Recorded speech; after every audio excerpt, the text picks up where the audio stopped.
Bonjour tout le monde, bienvenue à un autre épisode de Politiquement parlant. C'est le balado politique avec Salim Idrissi et Georges Tsantrizos.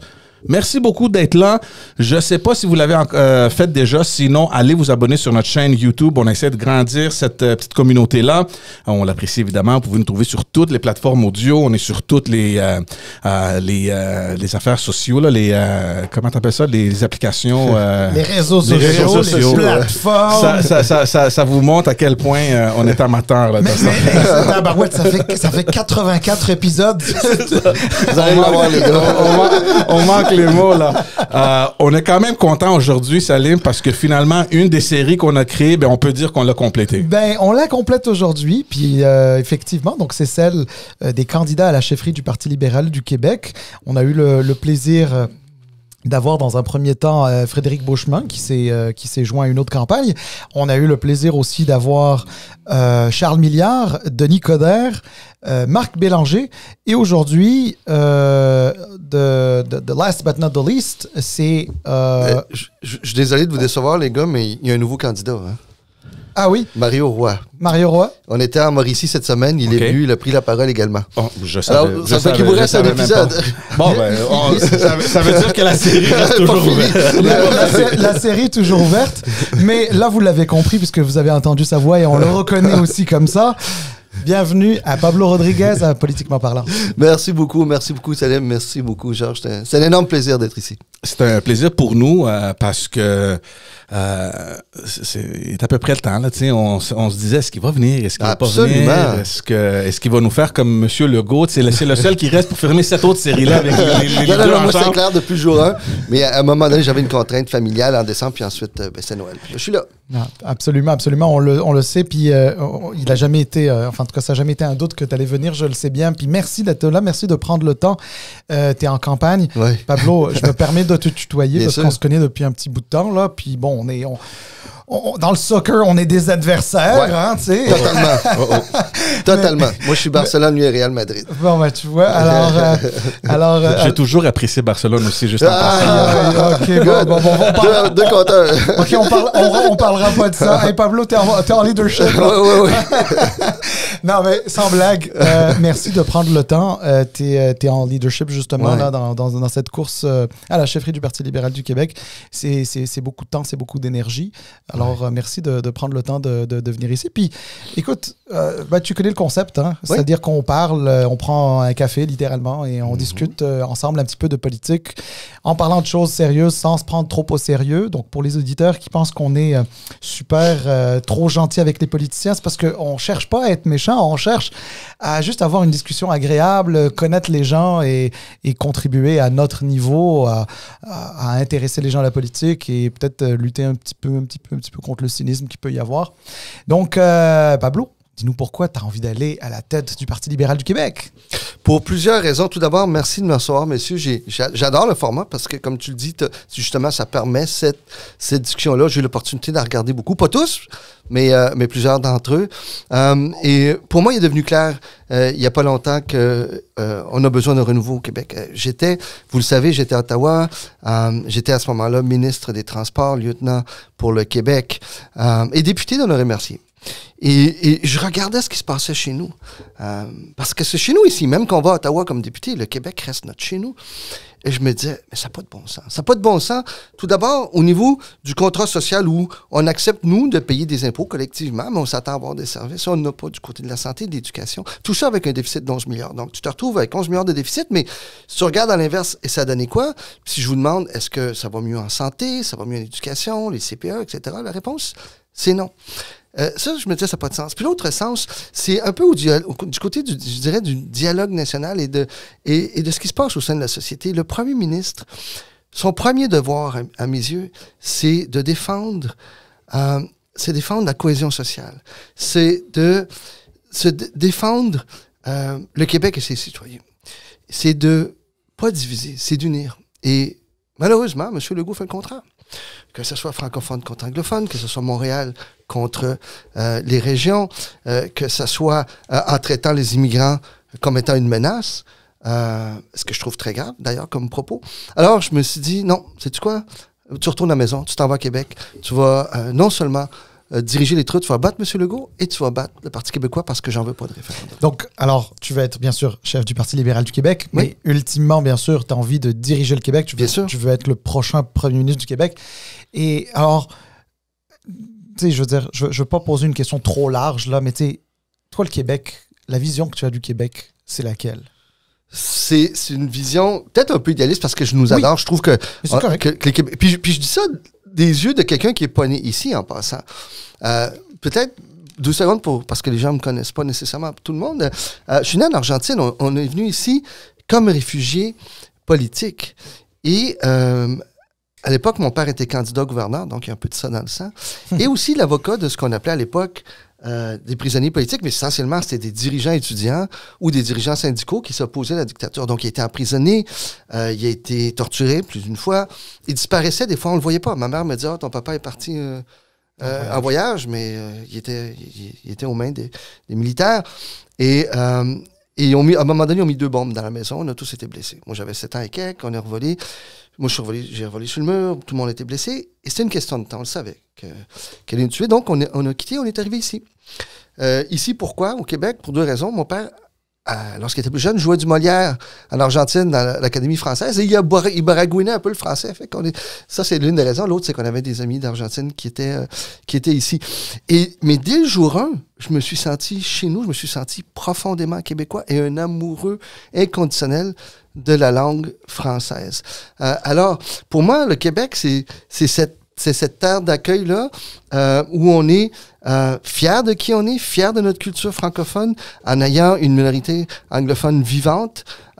Et c'est un peu pour ça, le Québec. Mais aussi, on fait partie de l'ensemble canadien. C'est quelque chose que je ne veux pas perdre. On a passé proche de le perdre en 95. Moi, j'étais l'un des principaux porte-parole chez les jeunes, pour le nom. J'ai passé ma campagne à faire des discours à Jonquière, Saint-Hyacinthe, partout. Et c'était très difficile. Et aujourd'hui, quand on me dit « il n'y a rien là, la souveraineté n'est pas haute d'un sondage », moi, je réponds 2 choses. La première, c'est le simple fait d'avoir un référendum est déjà un problème en soi, ça crée énormément d'instabilité. La deuxième, c'est tu sais quand est-ce qu'il commence et comment il commence le référendum, mais tu ne sais pas comment il finit. En 95, c'était pas serré au début. Mais on a presque perdu le pays par la suite. Et ça, c'est ce que je veux éviter également. On va parler évidemment du plan que tu as et tout ce que tu veux proposer, mais je veux quand même qu'on fasse toutes les questions, entre guillemets, difficiles, parce que c'est sûr que c'est les questions que tout le monde se pose. Et normalement, évidemment, nous, on écoute pas mal les gens, des membres du parti. Il y a une perception aussi qui fait la réalité. On a un député qui était au fédéral avec le gouvernement de Justin Trudeau. Évidemment, ça va pas mal. On a tous vu ce qui s'est passé avant les fêtes. Il y a une petite crise qu'ils sont en train de gérer. Et en même temps, il y a une porte qui s'ouvre. C'est sûr que, puis on comprend bien que tu as le Québec tatoué sur le cœur, mais je veux peut-être un peu creuser dans cette question-là. Est-ce que tu as peut-être vu le navire couler un peu au fédéral, puis tu t'es dit, on n'a pas de chance. Moi, je veux pas passer le reste de ma carrière politique en opposition. J'aimerais un challenge, quelque chose qui va me donner un peu ce boost encore. Je n'aurais eu un challenge si j'étais resté aussi. Non, mais tu sais, il y a une porte au Québec qui s'ouvre. Je pourrais peut-être me mettre au service d'une autre façon. Ciao, fédéral. Salut, Québec. Non, mon choix, il est en faveur du Québec à 100%. Il n'est pas contre ou fuir quelque chose. Je n'ai jamais fui quoi que ce soit de ma vie. D'ailleurs, en 2011, moi, j'ai perdu une élection. J'étais député au fédéral en 2004, 2006, 2008. C'est le NPD, je pense. Le NPD avait à peu près 60 comtés. Il y en avait 59 au Québec. Donc, il restait 6 députés libéraux. Et moi, je suis allé un peu dans le secteur privé. Je suis revenu par la suite. Et j'ai travaillé à cette traversée du désert-là. J'ai vendu mes REER. J'ai démissionné de ma job, j'ai vendu mes REER, j'ai pris une marge de crédit pour reconstruire l'aile québécoise du Parti libéral du Canada. J'ai rencontré 400 personnes, hommes, femmes, qui sont devenus les 75 candidats par la suite à travers des investitures. Et on est passé de 6 députés au Québec à 40. Alors ça, c'est tout sauf de l'opportunisme. Je me suis endetté par conviction pour reconstruire un parti. Je veux faire exactement la même chose aujourd'hui. Et si je voulais être opportuniste aujourd'hui, j'essaierais pas de diriger un parti qui a perdu les 2 dernières élections, qui, dans certains comtés, est arrivé 4e ou 5e, qui, chez les francophones, peut être 7-8%. où il y a énormément à reconstruire. Je suis ici par conviction et je reste par conviction. On va rester un peu sur cette allée-là. On va parler un peu plus au niveau du Québec. Il y a un grand défi qui s'en vient. Ouais. Que ce soit M. Legault qui gagne les prochaines élections, le PQ ou... pour l'instant, je pense par miracle, les libéraux. Peut-être ça arrive. Moi, j'y crois. Moi, je reste, moi, j'y crois. Ouais. Je reste positif quand même, mais le défaut restera réel pour n'importe qui assume le pouvoir, et c'est de régler une situation financière qui, au Québec, on l'a jamais vu avant, 11 milliards de dollars de déficit. Et arrive un Pablo Rodriguez, encore une fois, le député fédéral, connu évidemment au Québec. On ne dit pas que tu es un inconnu, mais quand même un personnage populaire, un personnage qui a été mis de l'avant du gouvernement de Justin Trudeau. Et à chaque fois, il y avait ce discours-là d'appuyer les démarches et les décisions financières du gouvernement de Justin Trudeau qui étaient, comme ici au Québec, des niveaux records de déficit. Et vous avez ce discours-là, donc vos adversaires peuvent très facilement trouver quelque chose que vous avez dit qui appuyait des décisions qui ont rendu les finances à Ottawa à la condition où ils sont actuellement. Et le Pablo Rodriguez aujourd'hui qui dit, je suis ici pour sauver le 11 milliards au Québec. C'est un contraste. Je suis pas ici pour strictement éliminer le déficit. Éliminer un déficit, c'est pas un projet de société. Éliminer un déficit, c'est un outil pour promouvoir la justice intergénérationnelle et ainsi de suite. C'est un outil pour bien d'autres choses. Effectivement, j'ai été longtemps à Ottawa, mais ça vient de quoi, ça? Ça vient aussi avec l'expérience. Mm-hmm. Ça vient de l'expérience d'avoir dirigé les troupes au Québec 3 fois. 2015, 2019, 2021. Je sais comment gagner. Et je sais comment communiquer cette volonté, cette envie-là de gagner, parce qu'il faut qu'on y croit. Si on y croit pas comme libéraux, nous, il n'y a personne qui va voter pour nous. Il faut qu'on commence par y croire. Si on y croit, on va être capable de communiquer, de contagier les gens d'une certaine façon. Deuxièmement, lorsqu'on va à Ottawa, on y va comme Québécois. Moi, je vais Québécois. À chaque fois que je prenais une décision, je pensais qu'elle avait un impact sur le Québec et je me tenais debout à chaque fois pour le Québec. J'en gagnais, j'en perdais. J'en ai gagné, par chance, beaucoup plus que j'en ai perdu. Mais lorsque tu as cette discussion-là autour de la table et que c'est pas ton point de vue qui le remporte, mais tu te rallies à la majorité, tu n'as pas le choix. C'est comme ça que fonctionne le type de gouvernement qu'on a choisi pour le Québec, pour le Canada également aussi. Alors, tu te rallies. Mais lorsque j'ai démissionné de l'ensemble de mes fonctions de ministre et j'ai voté librement pour une première fois depuis très longtemps, j'ai voté contre le chèque à 250 $. Pourquoi? Parce que je trouvais que c'était une très mauvaise idée. C'était pas structurel. C'était pas structurant, c'était pas à long terme. Ça coûtait plusieurs milliards de dollars pour absolument rien. Alors... Mais Pablo, tu étais aussi, pour les gens qui ne savent pas, tu étais aussi le lieutenant québécois. C'est-à-dire que tu as quand même une voix importante dans le caucus des libéraux à Ottawa. On avait Marc Bélanger ici, qui a fait allusion à la nomination de Mme El-Gawabi et de la façon... Non, il a parlé de Mme Simons. Mme, exact, qui ne connaissait pas le français, mais de toute façon, on peut le mettre dans la même catégorie.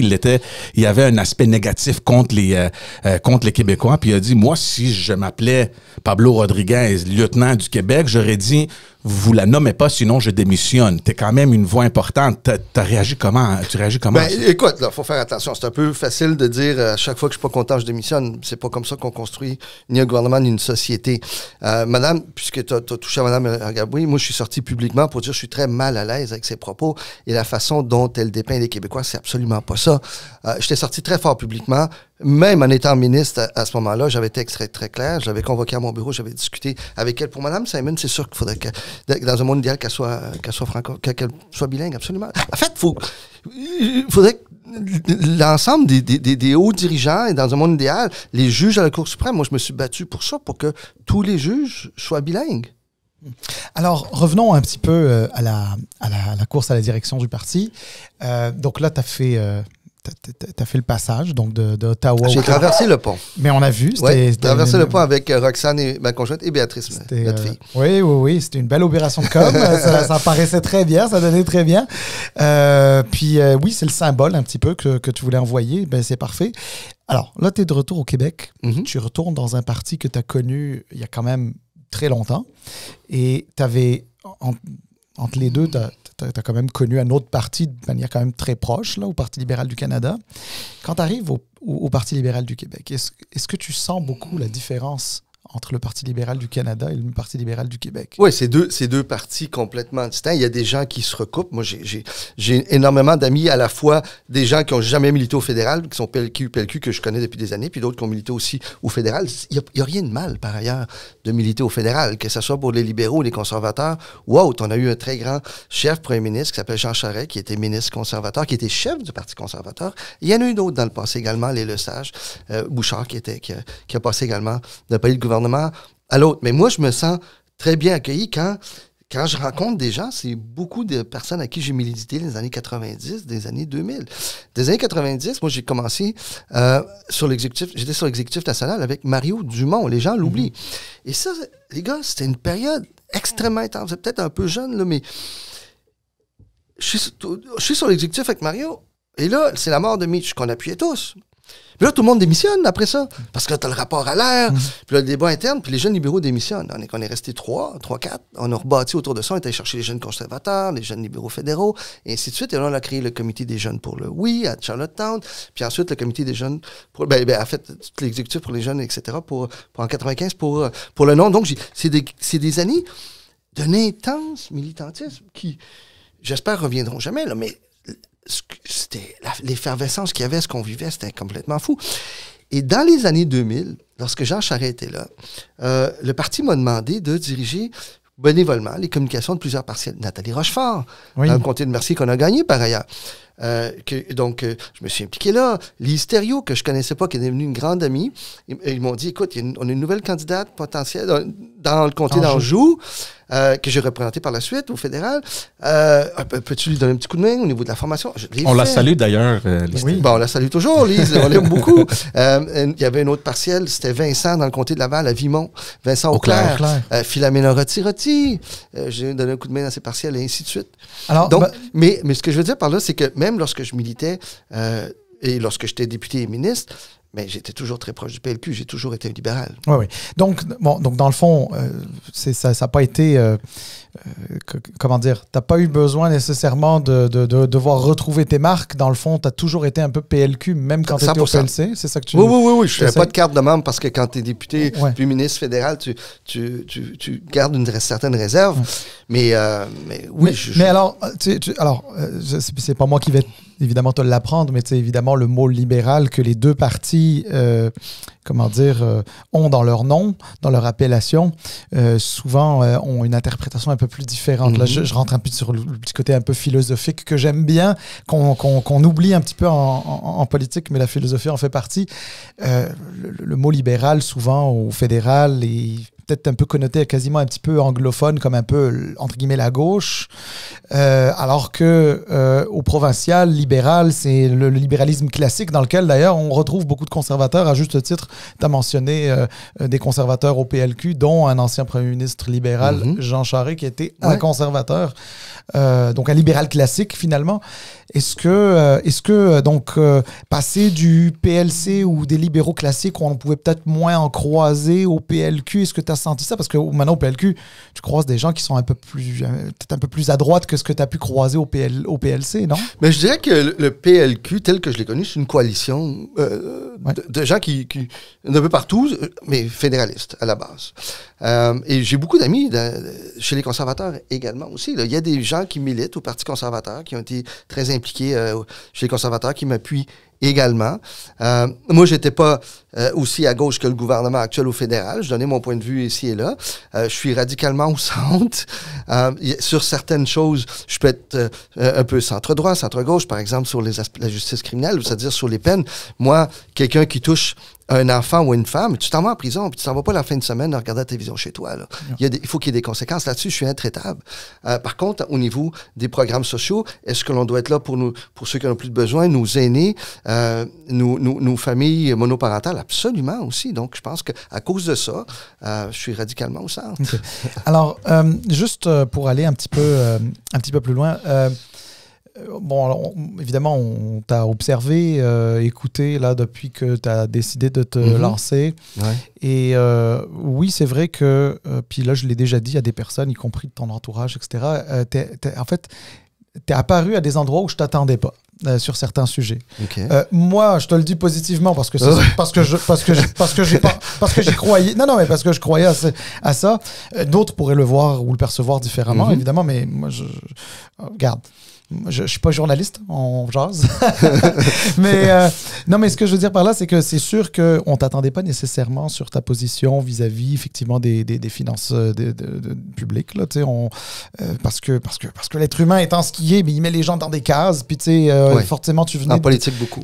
Effectivement, puis là tu sais forcément tu venais du gouvernement Trudeau très dépensier. Alors il y a des gens qui se posaient naturellement la question, est-ce que c'est le même genre de politique que Pablo Rodriguez va vouloir peut-être rééditer au provincial. Mais tu sais, moi, il y avait aussi une autre question que je trouvais très importante et très intéressante sur la question de la laïcité.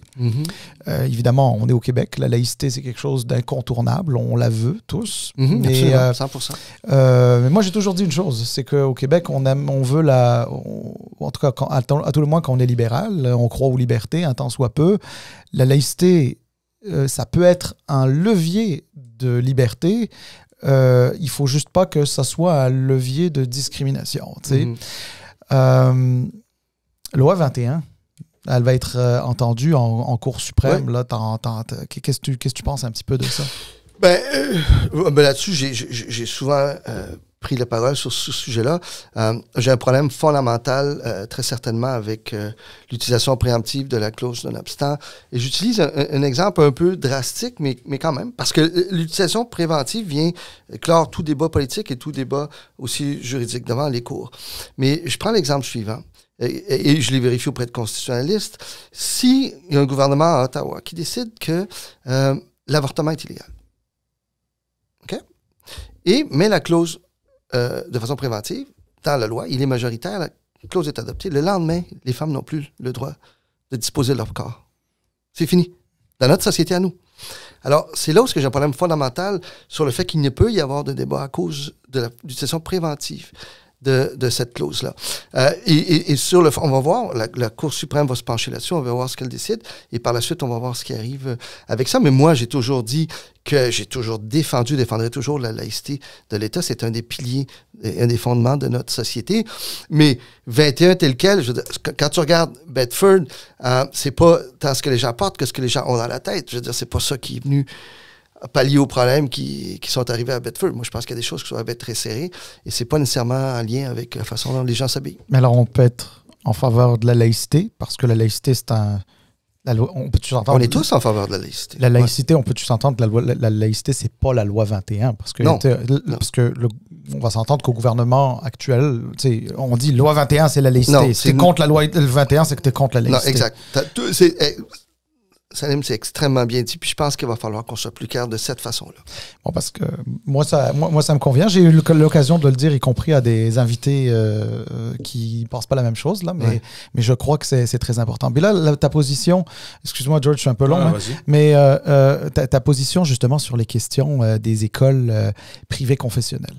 Celle-ci aussi, je ne t'attendais pas nécessairement là, mais j'étais, moi, agréablement surpris parce que, effectivement, à un moment donné, il faut qu'on soit cohérent avec nous-mêmes. C'est-à-dire que si on veut être une société laïque, on ne peut pas dire... Non, mais qu'il n'y a pas d'argent de l'État qui va pour quoi que ce soit qui est en lien avec la religion. Ça, je suis tout à fait d'accord là-dessus. Mais je l'ai dit aussi, puis s'il y a des activités parascolaires ou autres, ils feront totalement à l'extérieur. D'une part, il faut que tu suives le cursus, il faut que tu le respectes à la lettre. C'est ça. Et d'autre part, tu veux faire des activités le soir, la fin de semaine... qui sont donc pas financées par l'État. Et payées par les parents. C'est ça, exactement. Oui. Je veux juste rapidement, je sais que je vais sortir un peu, mais parce qu'on en a parlé quand tu es rentré, puis moi, je n'étais pas au courant, parce que je ne l'ai pas entendu dans les médias. Officiellement, tu as démissionné de ton siège au fédéral. Okay? Oui, je ne suis plus député. OK. Parce que j'en avais pas... Okay. Non, j'ai démissionné en 2 étapes. Tout d'abord, j'ai démissionné comme ministre des Transports et lieutenant du Québec, mais j'ai gardé mon siège jusqu'à... Comme député. Comme député jusqu'à il y a une dizaine de jours, je ne sais pas exactement, pour éviter qu'il y ait une élection partielle. La loi est très claire. Lorsqu'il y a une année électorale, si tu démissionnes à l'intérieur de 9 mois avant la date d'élection fixe, il n'y a pas d'élection partielle. Ouais.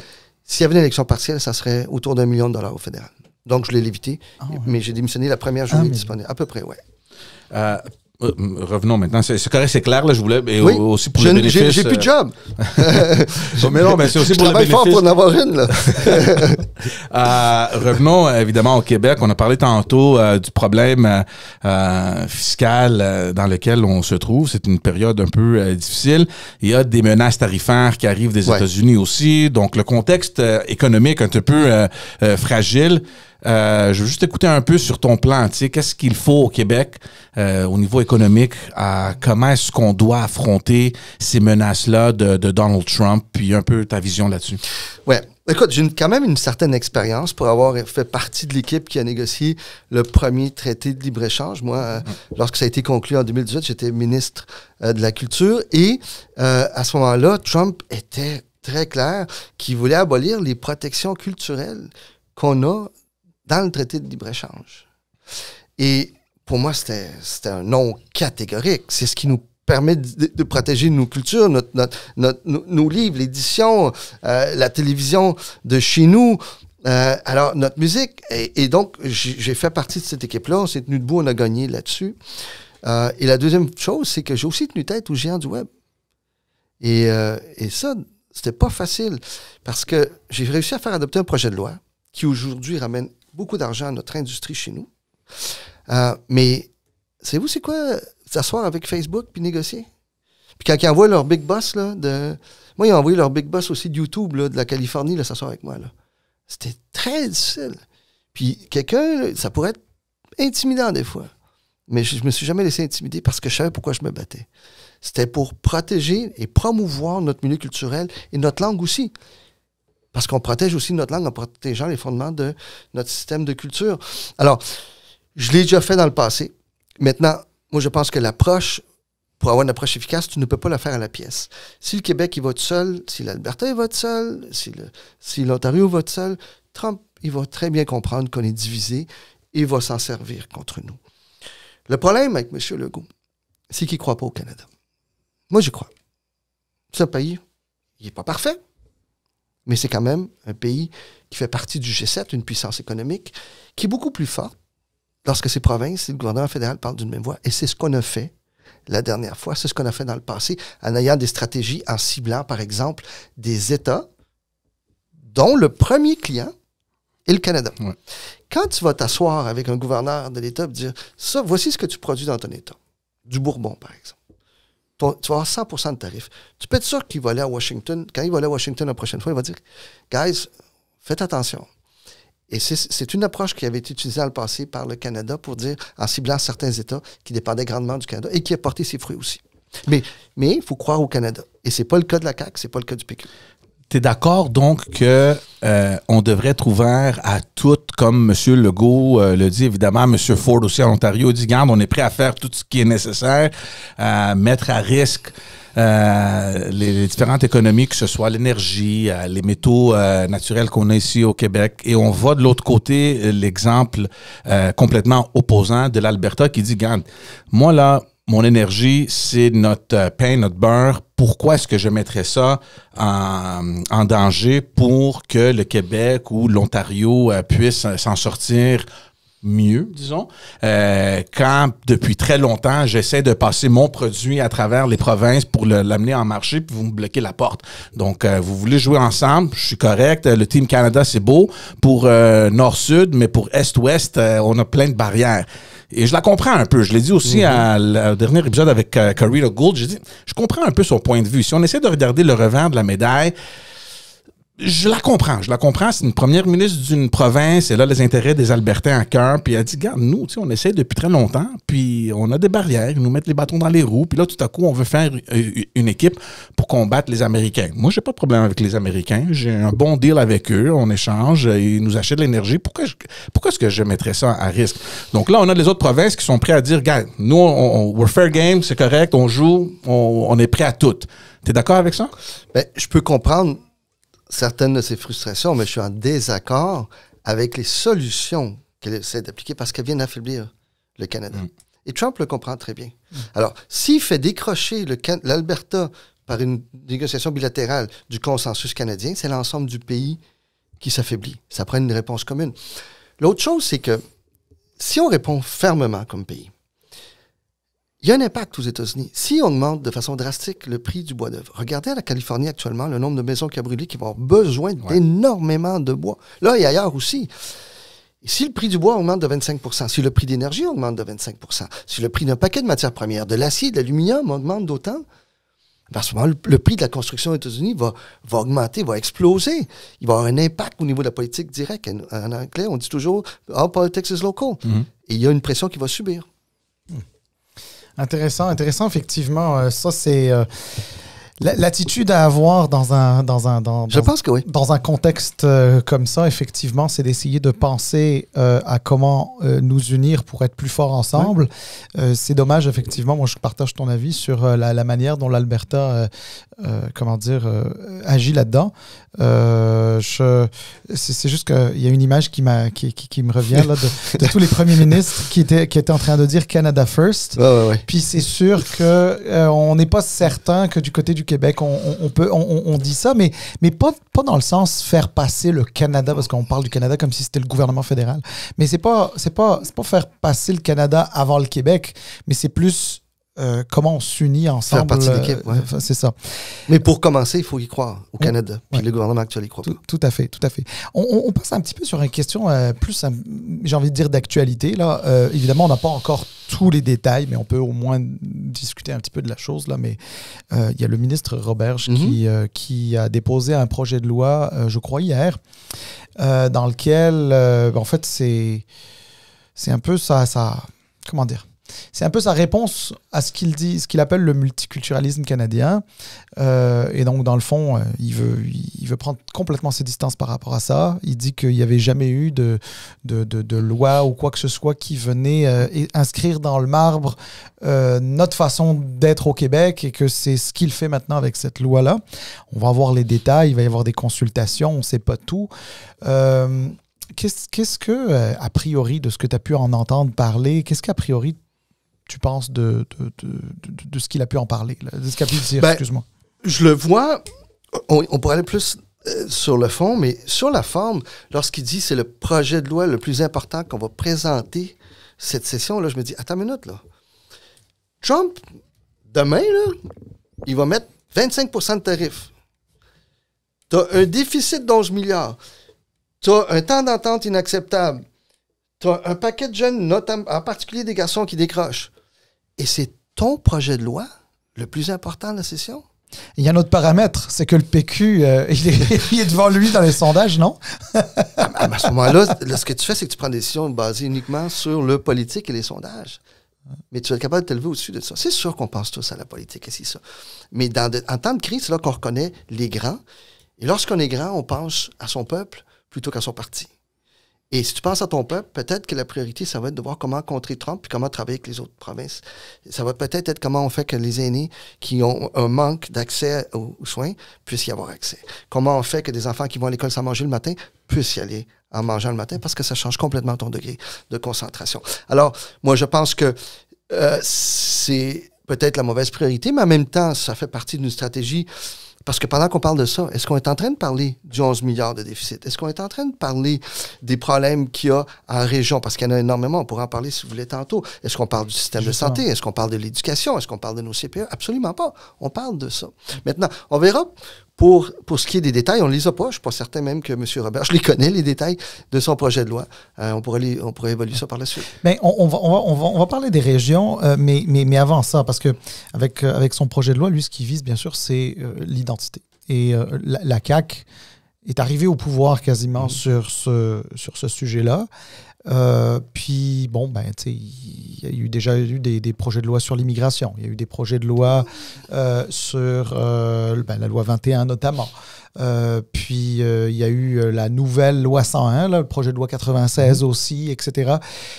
Puis, j'ai comme l'impression qu'il y a comme cette volonté d'aller un peu plus là-dedans. Bon, là, ils se sont rendus compte que la loi 21 était pas assez...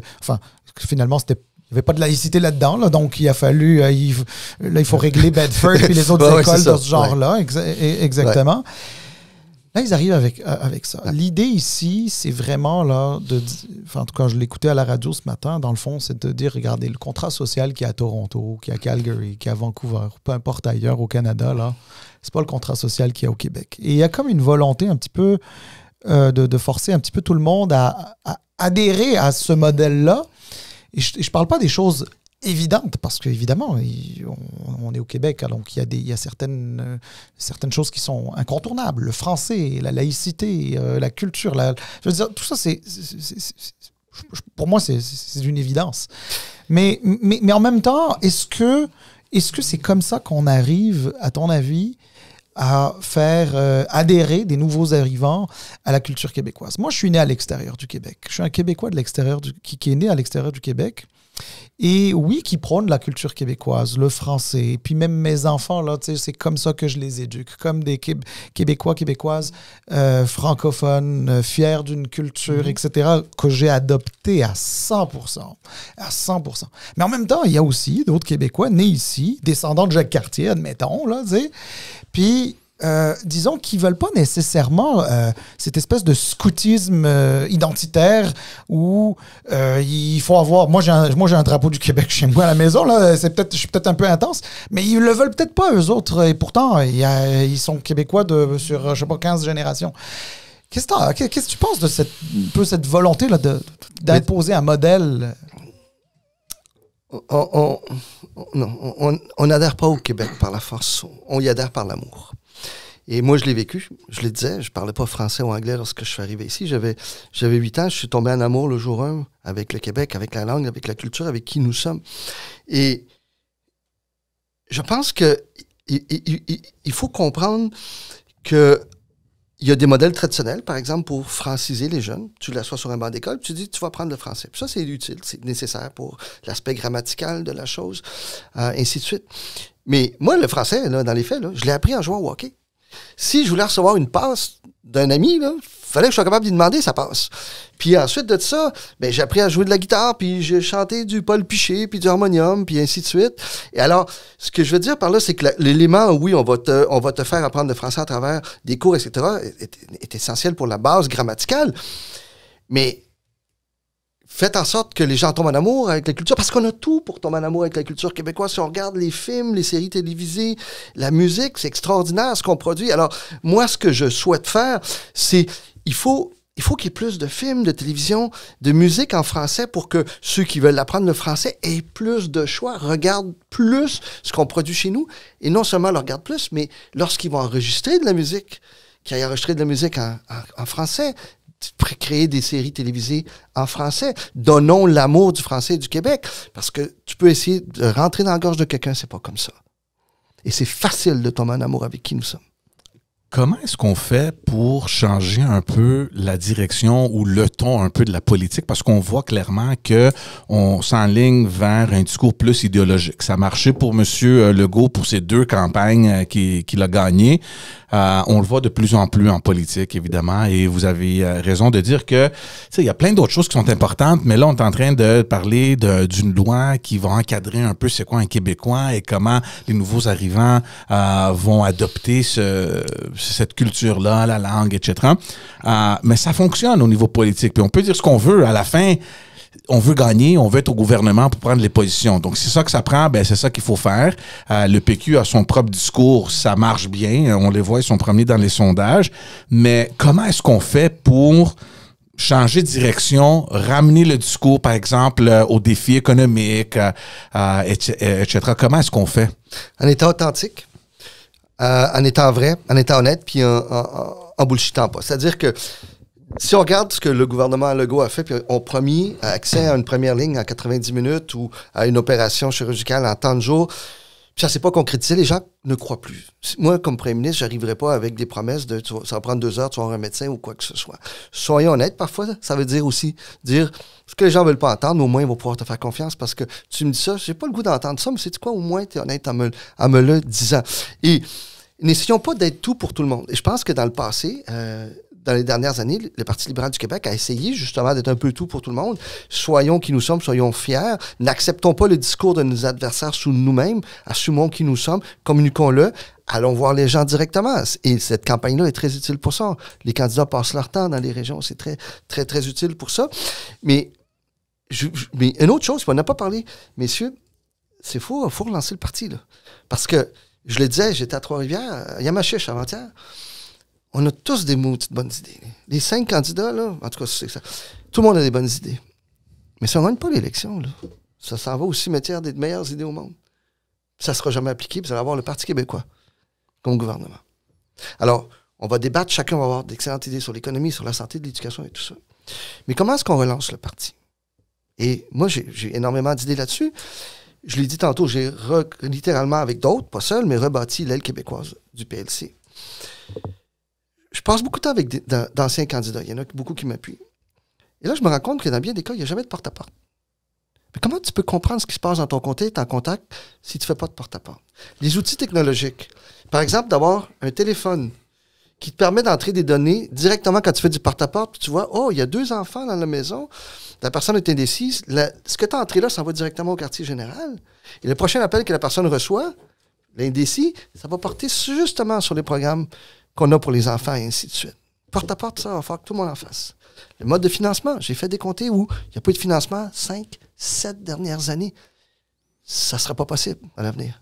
Il va y avoir des objectifs très clairs. Les jeunes libéraux, un engagement cette semaine. À l'époque, quand j'étais à la commission jeunesse, on avait 4 permanents. Peut-être pas autant, parce qu'on n'a pas peut-être les mêmes sous, mais on va augmenter le budget de la commission jeunesse et je vais rencontrer l'exécutif 1 fois par mois. Et l'autre chose, l'encadrement. Je me suis rendu compte que nos candidats ne sont pas encadrés. À l'époque, moi, j'avais demandé, c'était, je m'en souviens plus, en tout cas, à d'anciens députés, Jacques Dupuis. Jacques Dupuis nous avait aidé énormément pour justement accompagner, former les candidats qui sont par la suite devenus députés. Et je pense qu'ils sont devenus de meilleurs députés parce qu'ils étaient encadrés. Alors, il y a beaucoup à faire. Mais c'est intéressant, je t'écoute parler, tu te poses la question, qui sommes-nous? Tu sais? Puis justement, ils sont qui les libéraux? C'est quoi aujourd'hui un libéral? Et tu te posais plein de questions au niveau de l'organisation locale. Et la raison, je te l'ai dit, c'est que les associations sont mortes. Il n'y a pas d'intérêt. Depuis, je pense, les 2 dernières campagnes, il y a eu une énorme déconnexion. Et oui, tu as raison, il faut mobiliser localement le porte-à-porte, les associations, le financement. Mais comment on fait ça quand il n'y a pas d'intérêt? Il y a des associations littéralement qui sont mortes. Donc, c'est une question quand même importante. Puis, les outils technologiques, puis tout ça, ça a été fait auparavant, puis ça n'a pas fonctionné. Parce qu'à la base, ce qu'on oublie, c'est que ça prend des gens. Ça prend des gens, puis on ne peut pas se fier sur un fichier Excel pour te dire quoi faire ou où est-ce qu'on se dirige. Donc, ça prend des gens, mais les gens ne sont pas là. Donc, qu'est-ce qui est fait localement? On a parlé aussi, on va rentrer aussi dans les régions parce qu'il faut une présence des libéraux dans les régions. C'est 100% nécessaire. Sinon, oublie ça. Absolument. Donc, comment est-ce qu'on fait cette roue un peu marcher à nouveau? La première chose, Georges, c'est d'y croire. C'est d'y croire. Si on n'y croit pas nous-mêmes, là, on ne convaincra personne qu'on mérite et qu'on va gagner. Je l'ai dit tantôt, il faut être authentique, il faut être nous-mêmes. Et je me rends compte, en faisant le tour des régions, que les gens veulent revenir. Les gens, sincèrement, là, veulent revenir. C'est ça que j'allais te demander. Tu vois-tu l'intérêt? Oui. Tu fais la tournée de... On était 100 personnes à Yamachiche avant-hier. Il y a un petit bout de temps, tu n'aurais pas vu ça. Là. Yeah. Linda Caron, qui m'appuie, qui est députée ici même. Mm-hmm. C'est vrai, ici même. Elle a fait une soirée pour moi, 150 personnes. 150 personnes, là, un vendredi soir. Alors, je le sens. Tu sais, en 2015, lorsqu'on m'a demandé de piloter la campagne électorale au Québec, on était en opposition, 3e opposition. 3e. 35 députés au Canada, 6 au Québec. On m'a dit un peu la même chose, genre, ça ne sera pas possible, ça va être ça, les gens ne veulent pas revenir. On a fait le nécessaire. On y a cru et on a été contagieux d'une certaine façon. Ça a pris quand même une superstar comme Justin Trudeau pour exciter les gens un peu. Ça a pris beaucoup de choses. On est quand même passé de 6 à 40 députés. Et on va le faire. Mais je le sens, cet appétit-là. Alors, allons cueillir, allons en région, soyons honnêtes. Je reviens toujours, soyons intègres, soyons authentiques.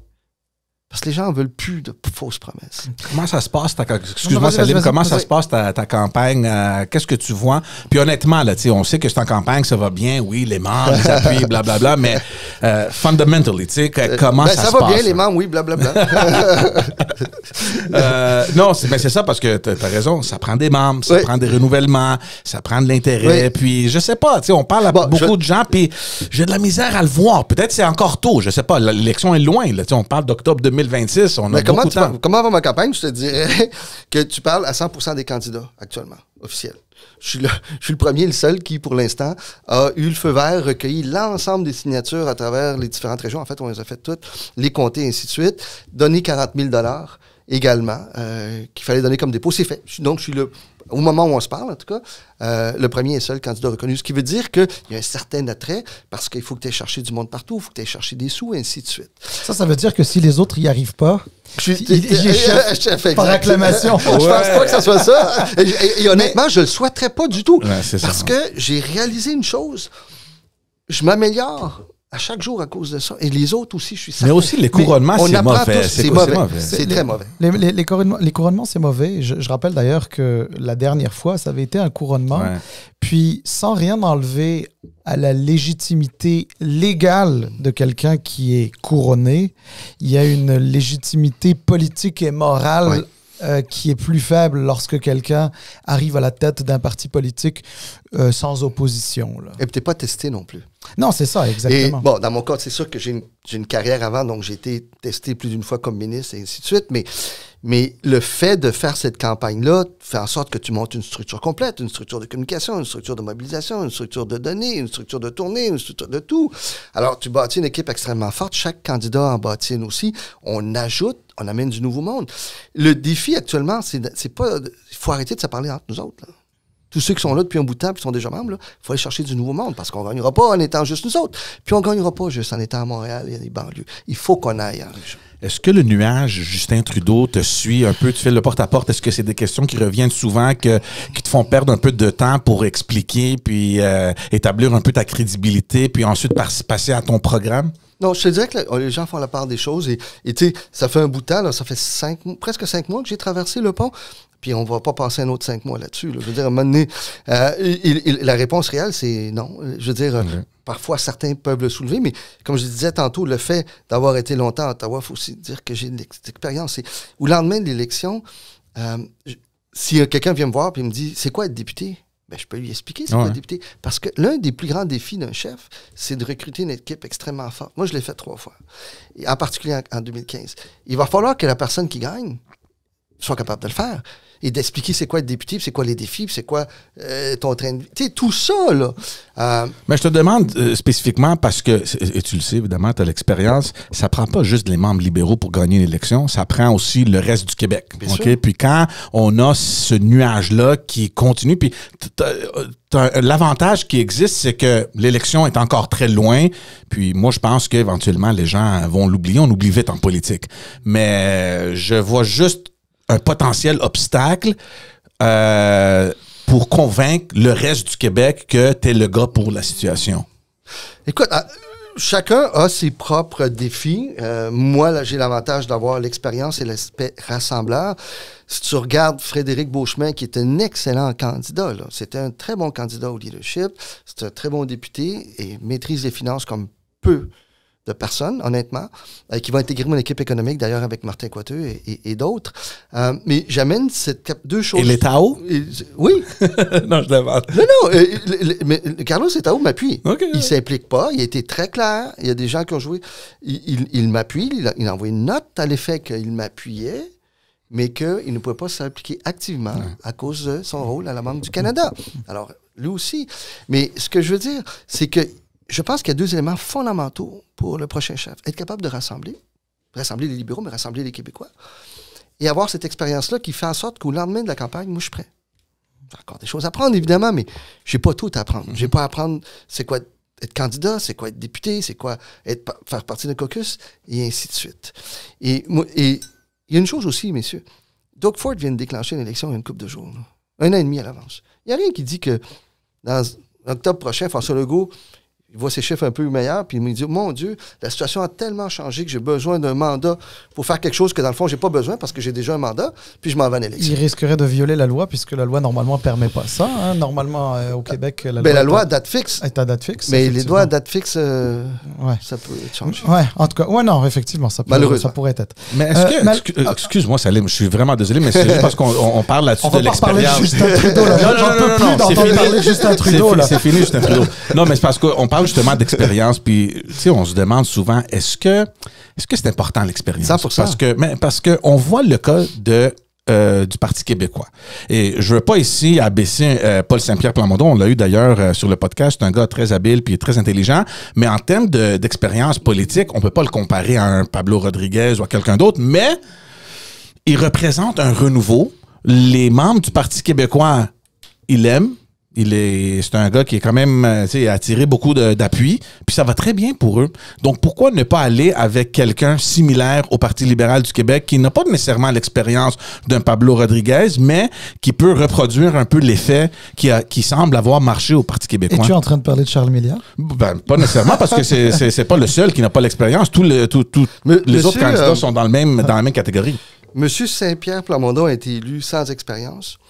Et la première élection qu'il a dirigée comme chef, il a gagné 3 comtés. Pour moi, atteindre le même résultat, il faut que j'en perde aujourd'hui 16. Tente pas. Ouais. Sauf que, juste pour jouer l'avocat du diable, on leur donnait 1. Je comprends que... Il y en a eu 3. Il y a eu 3, on leur donnait 1, mais ils ont descendu de 8, je pense. Il était 8. Georges, je te respecte énormément, là, mais je peux pas acheter cet exemple-là où on dit, regarde Saint-Pierre Plamondon, il n'y avait aucune expérience, il était en élection, puis il a gagné 3 comtés. Mais c'est pas nécessairement le nombre de sièges. On voit, parce qu'il était nouveau, mais on voit, depuis qu'il est rentré en chambre, on a vu, il est impressionnant. Mais une élection, c'est à propos du nombre de sièges. Mm-hmm. Il a gagné 3 comtés. Je comprends, mais on ne sait pas ce qui va arriver à la prochaine élection. Parce qu'il n'y a pas d'alternative. OK. Mais un chef au Parti libéral du Québec, il y a une alternative. Je vois juste la montée du Parti québécois à cause directement, 100%, du chef qu'ils ont sélectionné qui semble attirer l'appui de ses militants. Et la question se pose, est-ce que ça prend nécessairement cette vedette politique pour réussir un exploit de même? C'est une question qui est légitime. Mais elle est absolument légitime, 100%. Mais ce que je dis, c'est que l'expérience, surtout en politique, est fondamentale. J'ai fait un paquet d'erreurs comme député, comme ministre, des erreurs que je ne recommencerai pas. Ouais. Mais lorsqu'on prend cet exemple précis-là, Georges, en tout respect, il a quand même gagné juste 3 sièges. Ouais.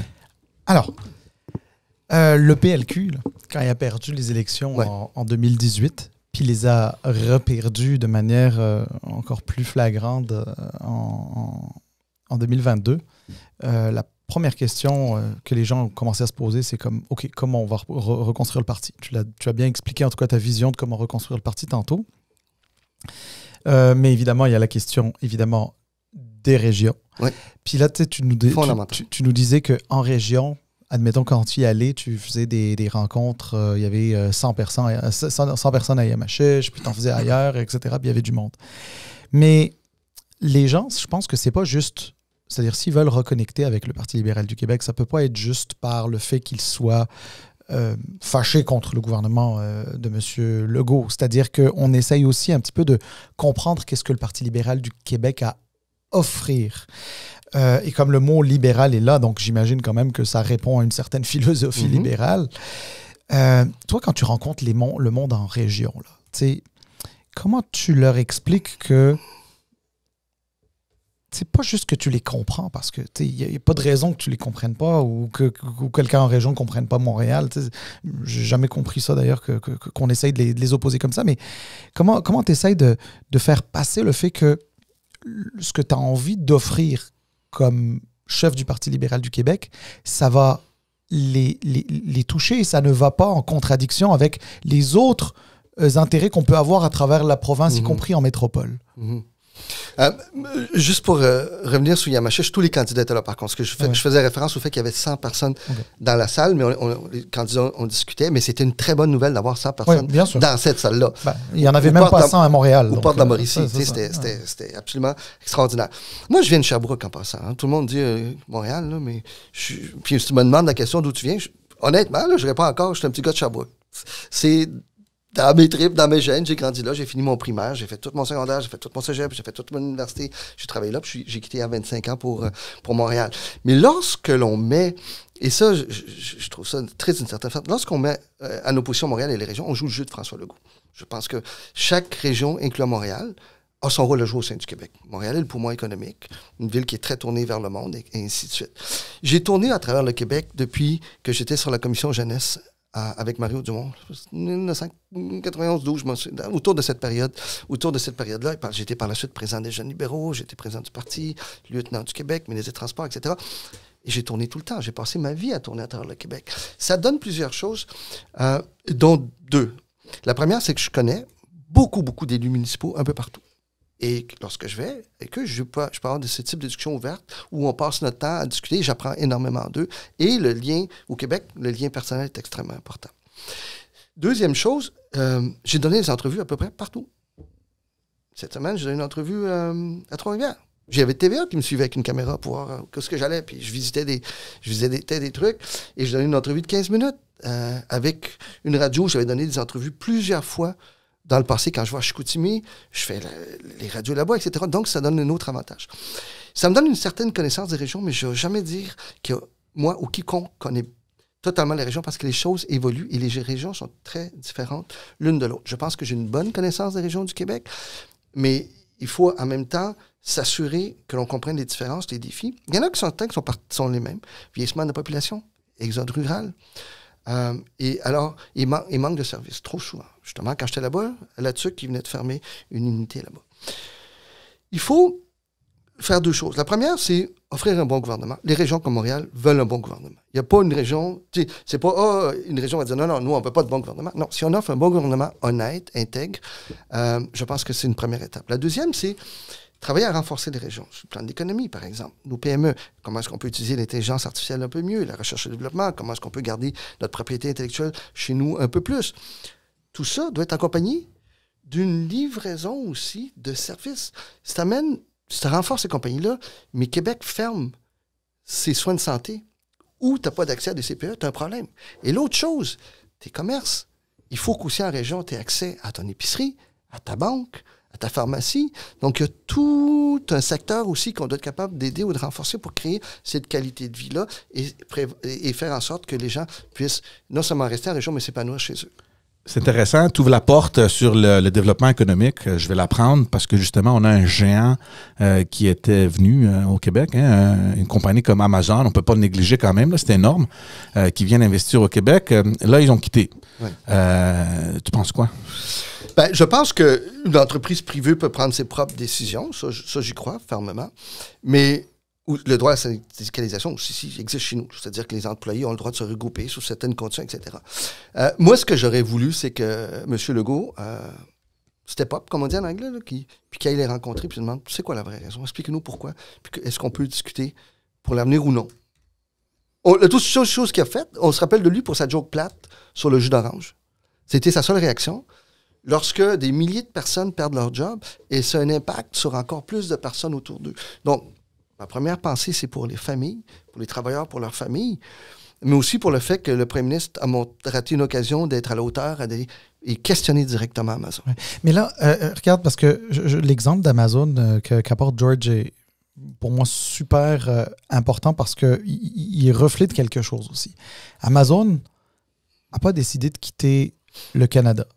Amazon a décidé de fermer ses 7 entrepôts au Québec. Alors, on soupçonne que c'est en raison de la syndicalisation, etc. Ils le diront jamais. Moi, je pense que oui. C'est une entreprise privée, donc je respecte aussi le fait que si elle veut s'en aller, ben, qu'elle puisse s'en aller, même si ça fait mal, ça c'est certain. Mais il reste que, pourquoi juste au Québec, pas ailleurs? Est-ce que c'est parce qu'au Québec, il y a une législation et une réglementation qui est trop lourde, que ce soit le Code du travail qui est peut-être, je ne sais pas, plus contraignant qu'ailleurs pour les entreprises? Est-ce que c'est d'autres types de pièces législatives, lois, régulations, réglementation, pardon, régulation, c'est un mauvais mot. Comment dire, comme, je sais pas, en passant, dans le commerce de détail, par exemple, pas le projet de loi, mais la loi 96 a été un énorme enjeu hein, pour plusieurs bannières. Hein. Mais pas seulement, parce que je veux pas juste parler du français, c'est pas vrai que c'est juste ça. Il y a tout un tas de choses. D'ailleurs, c'est pour ça qu'il existe déjà sous les libéraux, ça existe encore aujourd'hui sous les caquistes, un portefeuille sur le red tape, là, sur la bureaucratie, ouais. la paperasserie, qui est etc., grande, ouais. qui est trop grande, etc. Est-ce qu'il n'y a pas quelque chose, justement, un environnement industriel et d'affaires à améliorer ou à revoir? Et je pense que c'est un peu dans le sens aussi de la question de George. Oui, moi je pense qu'il y a beaucoup de bureaucratie. C'est très lourd chez nous. La question du red tape a un impact négatif à bien des égards, notamment dans le logement. Quelle est la plus grande priorité aujourd'hui à peu près? C'est le logement. D'ailleurs, on n'a pas vu aucune action cette semaine du côté du gouvernement Legault lorsqu'on a déposé l'autre projet de loi non plus. Mais si on peut enlever le red tape, comment, je vois pas comment on ne peut pas le faire. Et s'il n'y a pas une meilleure collaboration, il peut y avoir une meilleure collaboration avec les municipalités et ainsi de suite. Maintenant, le fondement, on ne le sait pas, Salim, pourquoi ils ont quitté. Est-ce que la bureaucratie est une partie de la réponse? Peut-être, mais je pense encore une fois que le premier ministre a raté l'occasion de s'asseoir avec eux puis aller au fond des choses. Peut-être qu'il y a des choses qu'on aurait pu régler aussi. Peut-être que tu mets le doigt sur ce qui s'est passé, puis il y a un élément de la bureaucratie ou l'une des lois ou règlements qui leur faisait très mal, mais on ne le saura jamais. Puis on ne sait pas si on aurait pu corriger ça non plus. Le premier ministre aurait dû y aller. Je sais, le temps file, mais je veux juste revenir un peu aux menaces tarifaires parce que on a entendu M. Legault parler d'une équipe Québec, d'avoir peut-être de mettre un visage à un titre.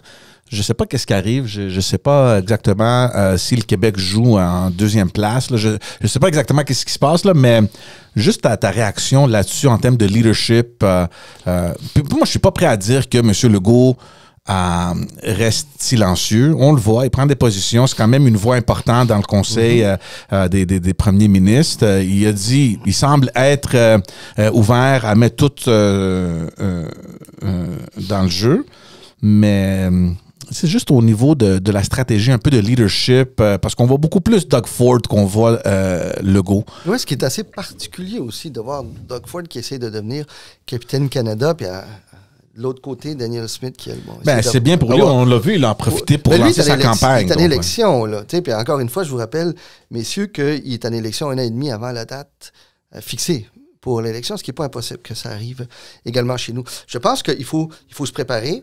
Est-ce qu'il y a, par exemple, la dernière fois, nous, on avait créé un comité relié à ça. Donc, un comité du cabinet avec des experts qui traitent de cette question-là. Est-ce qu'il existe? Je ne sais pas. Je n'ai pas entendu parler de ça. Mais oui, il faut se préparer, nous, comme Québec, comme État national québécois, mais en même temps faire partie de l'ensemble canadien parce que la réponse est beaucoup plus forte si elle vient de 40 quelques millions que de 9 millions. Alors, être chef du Parti libéral du Québec... alors, bien sûr, c'est l'honneur d'une vie. Oui, mais c'est se révéler du libéralisme, bien sûr. Mais il y a un autre aspect que le mot libéral, effectivement, c'est le côté fédéraliste. Tu sais, tu parlais qu'à l'époque où tu étais très, très activement impliqué au Parti libéral du Québec, c'était la coalition des fédéralistes, avec des gens qui venaient d'un peu partout, un peu plus à droite, un peu plus à gauche, mais c'était tous des fédéralistes.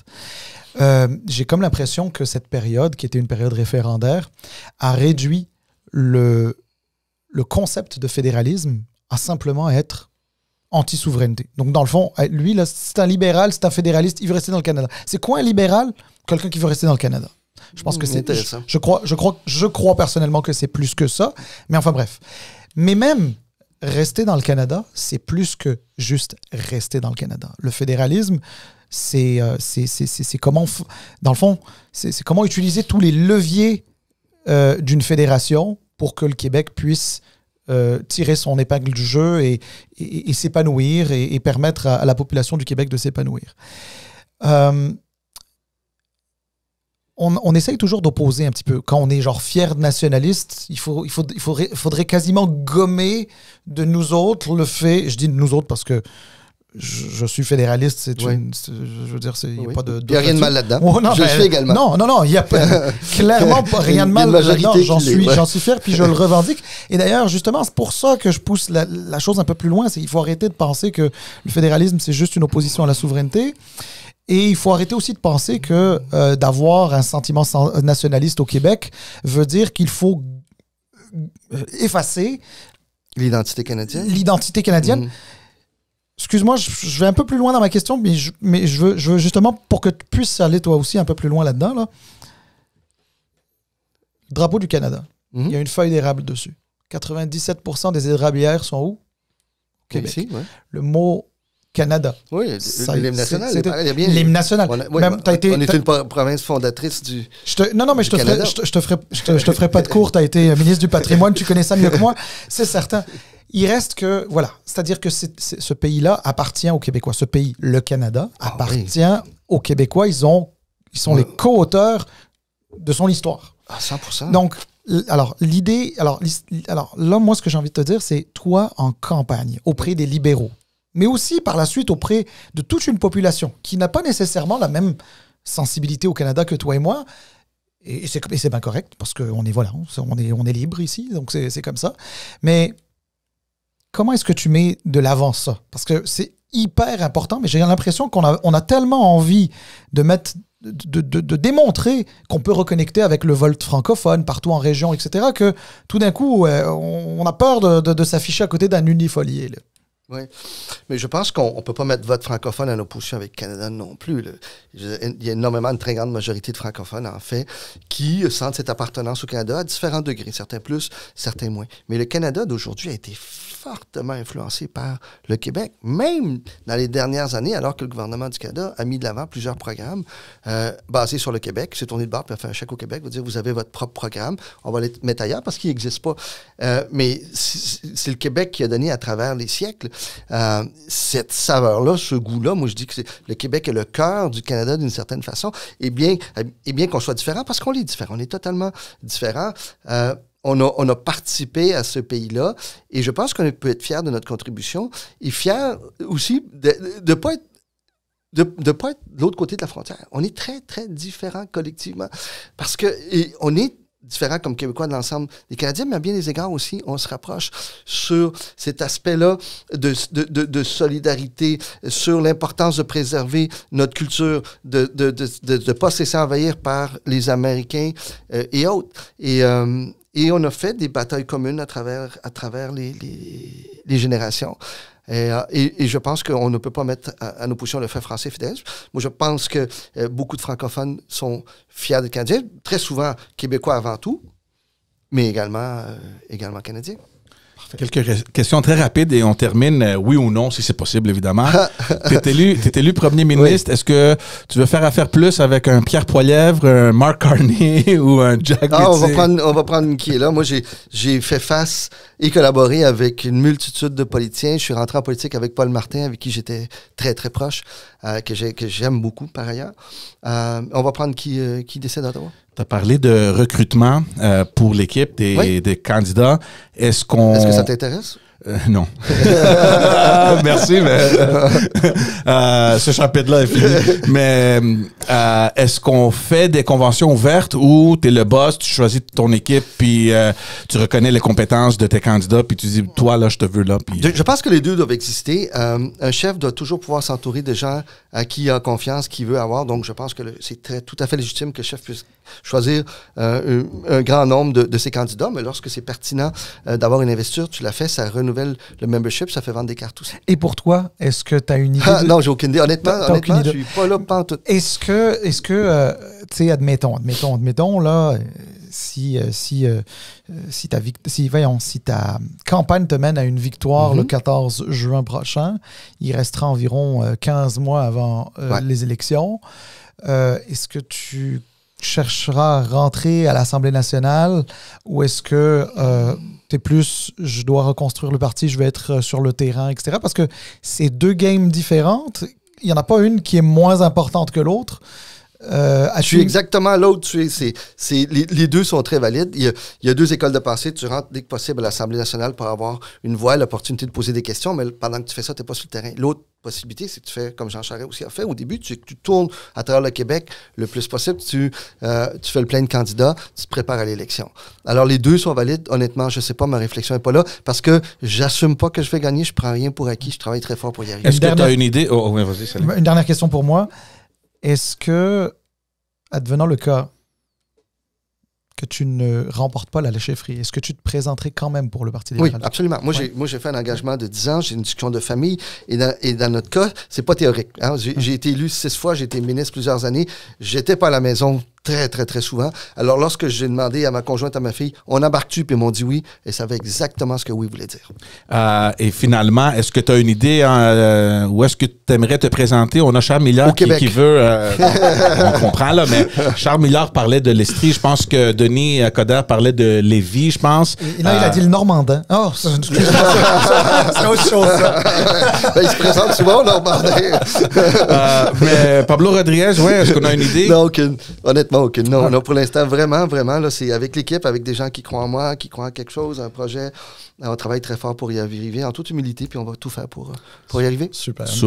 Un grand merci. Merci. Un grand merci. Merci beaucoup, Pablo. C'était très agréable. On le savait pas, mais il reste un autre candidat. C'est ça. On aura un autre candidat. La série se poursuit. Ouais, donc, je m'excuse auprès de ce candidat.